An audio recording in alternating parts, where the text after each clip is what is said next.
বুঝতে পারবো। রাজশাহীতে পরিত্যক্ত একটি গভীর নলকূপের পাইপে আটকা পড়েছে 2 বছরের শিশু। তাকে উদ্ধারের চেষ্টা চালাচ্ছে ফায়ার সার্ভিস।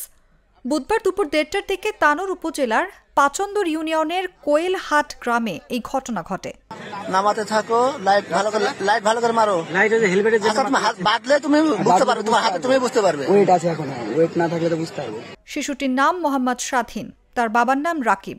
সে তানোর উপজেলার পাচন্দর ইউনিয়নের কোয়েলহাট গ্রামের বাসিন্দা। তানোর থানার ভারপ্রাপ্ত কর্মকর্তা শাহিনুজ্জামান এসব তথ্য নিশ্চিত করেছেন। এটা হচ্ছে মাপ, ধরো আস্তে আস্তে তুলে সাইডে ঘষা না দাও, আস্তে আস্তে এই জায়গাটা চিহ্নিত করো।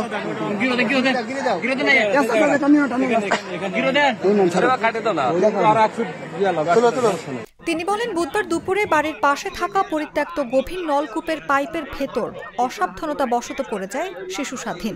পরিত্যক্ত সেই গভীর নলকূপের মালিক তাহের, তিনি একই এলাকার বাসিন্দা।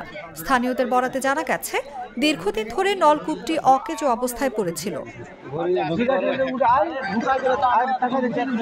ওসি আরও জানান, শিশুটি জীবিত উদ্ধার করতে কাজ করছেন ফায়ার সার্ভিসের কর্মীরা। ঘটনার পরপরই তানোর ফায়ার সার্ভিসের একটি দল উদ্ধার অভিযান শুরু করে। ফায়ার সার্ভিসের কর্মীরা ধারণা করছেন শিশুটি এখনও জীবিত রয়েছে। উদ্ধার তৎপরতা আরও জোরদার করতে চাঁপাই নবাবগঞ্জ থেকে একটি বিশেষায়িত উদ্ধারকারী দল তানোরে যোগ দিচ্ছে।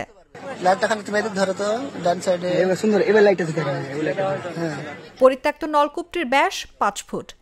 এটি প্রায় 35 ফুট গভীর। শিশুটি কিছুক্ষণ আগেও সাড়া দিয়েছে বলে জানিয়েছেন ফায়ার সার্ভিসের কর্মকর্তারা। এখন তাকে সেখানে অক্সিজেন সরবরাহ করা হচ্ছে।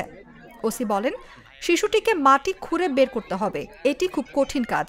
তারপরও তাকে উদ্ধার করে আনার জন্য ফায়ার সার্ভিসের কর্মী এবং আমরা সর্বাত্মক চেষ্টা করছি।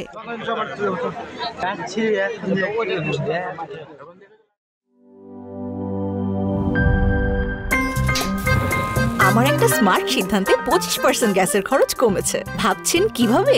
সাধারণ গ্যাস স্টোভ বদলে আমি এনেছি আরএফএল গ্যাস স্টোভ। এর সাইন্টিফিক নজল ও ব্রাস বার্নার ক্যাপ সমানভাবে তাপ ছড়িয়ে রান্না করে দ্রুত। তাই গ্যাসও বাঁচায় 25%, টাকাও বাঁচে 25%। আরএফএল গ্যাস স্টোভ নিরাপদ ও গ্যাস সাশ্রয়ী।